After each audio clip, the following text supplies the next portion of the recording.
Je ne suis pas sûr qu'un salarié sache qu'il n'aura jamais 1 million. Pour avoir 1 million, est-ce qu'on s'est déjà imaginé quelqu'un qui gagne 2 000 euros, 1 500 euros par mois et qui économise, et son salaire cumulé pour atteindre 1 million, il lui faut 42 ans.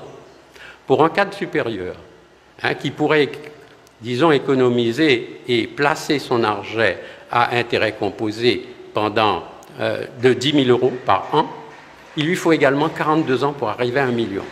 Par contre, si vous disposez d'1 million et vous placez ce million à intérêt actuel qui est plus de 4%, vous avez un revenu mensuel de plus de 3 000 euros, 3 300 exactement.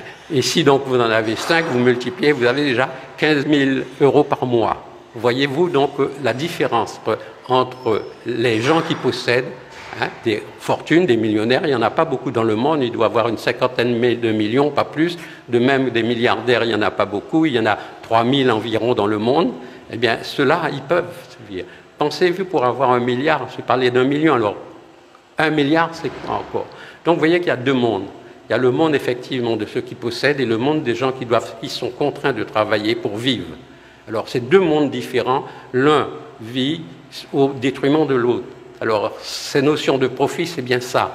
On place du capital qui travaille pour vous, qui se substitue à votre propre travail et qui vous rapporte énormément d'argent, alors que vous, travailleurs qui êtes producteurs, vous rapportez que des miettes.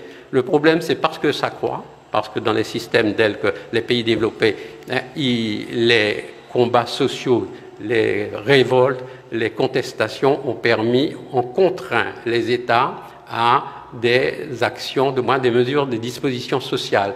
Ils font en sorte, par exemple, qu'il y a un salaire minimum.